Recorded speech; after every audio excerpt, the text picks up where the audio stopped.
हम लोग पढ़ेंगे रेडियो एक्टिव पदार्थों की प्रकृति के बारे में। रेडियो एक्टिव किरणों की नेचर क्या होता है, उसकी प्रकृति के बारे में पढ़ेंगे।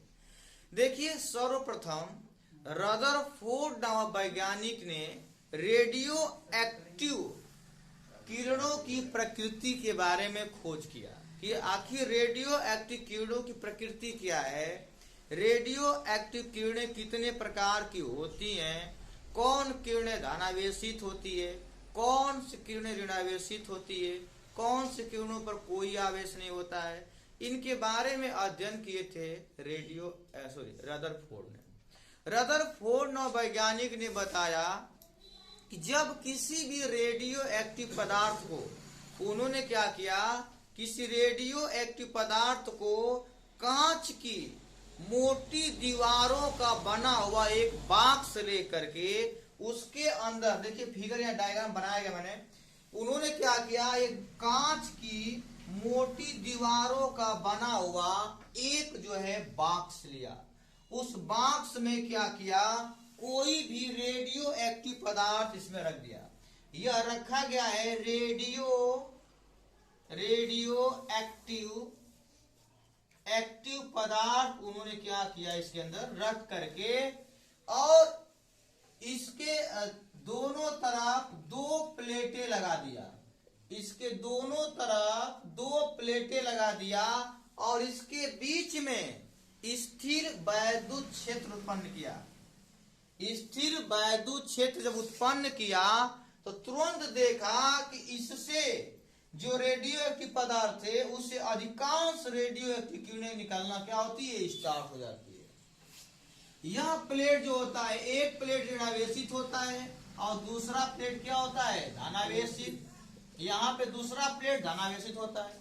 उन्होंने जब कांच की मोटी दीवारों के बीच रेडियो एक्टिव पदार्थ को रख करके और तुरंत उसके दो प्लेटों के बीच में जब स्थिर वैद्युत क्षेत्र उत्पन्न किया तो देखा कि अधिकांश रेडियो एक्टिव किरणें निकलती हैं।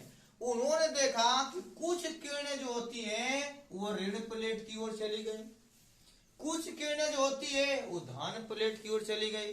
अब कुछ किरणें ऐसी हैं न धन की तरफ मुड़ रही हैं न ऋण की तरफ मुड़ रही हैं, सीधे क्या हो गई, वो निकल गई। रदरफोर्ड ने बताया जो किरणें ऋण प्लेट की ओर मुड़ती हैं उनको हम अल्फा किरणें कहते हैं। क्या कहते हैं इसको, हम अल्फा कण या अल्फा किरणें कहते हैं, अल्फा किरण। ठीक है, ये अल्फा कण हो गया। और यहाँ पे जो धनावेश प्लेट की ओर मुड़ती किरणें उन्हें कहा कि ये बीटा किरणें। ये क्या है, बीटा किरणें। और जो किरणें, जिन किरणों पर रेडियो एक्टिव पदार्थ या जिन किरणों पर स्थिर वैद्युत क्षेत्र का कोई प्रभाव नहीं पड़ता है, कोई भी प्रभाव नहीं पड़ता है इनका, न स्थिर वैद्युत क्षेत्र का न चुंबकीय क्षेत्र का, किसी प्रकार का कोई प्रभाव नहीं पड़ता है, वह किरणें जो होती है उसे कहते हैं गामा किरणें। क्या कहते हैं, गामा किरणें कहते हैं। ऐसा में तो बाबू रेडियो एक्टिव पदार्थ को रदरफोर्ड नामक वैज्ञानिक ने एक कांच की मोटी दीवारों से बना हुआ बॉक्स के अंदर रख करके जब इनको दो प्लेटों के बीच में स्थिर वैद्युत क्षेत्र उत्पन्न किया तो देखा कि अधिकांश रेडियो एक्टिव किरणें निकलती हैं। कुछ किरणें जो होती हैं वो ऋण प्लेट की ओर चली जाती हैं, कुछ किरणें धन प्लेट की ओर मुड़ जाती है, लेकिन कुछ किरणें ऐसी होती हैं कि बिना विचलित हुए सीधे निकल जाती हैं।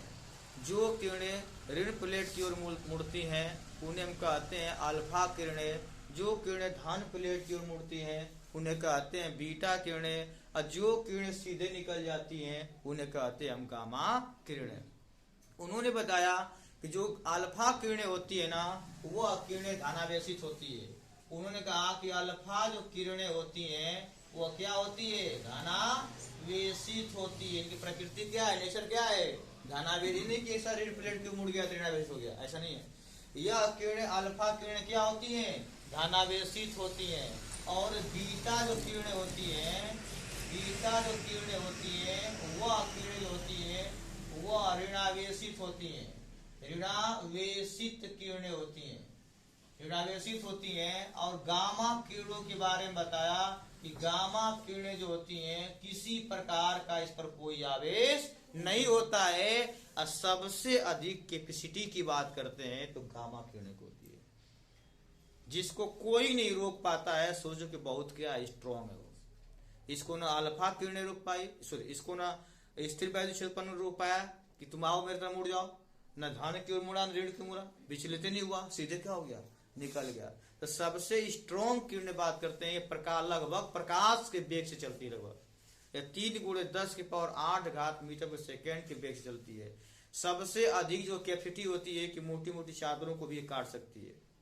ठीक है, तो रेडियो एक्टिव किरणों की प्रकृति के बारे में रदरफोर्ड ने वैज्ञानिक किया था और कहा कि किरणें 3 प्रकार की होती है, अल्फा किरणें, बीटा किरणें और गामा किरणें। जो किरणें ऋण प्लेट की ओर मुड़ जाती है उन्होंने कहा कि ये अल्फा किरणें हैं।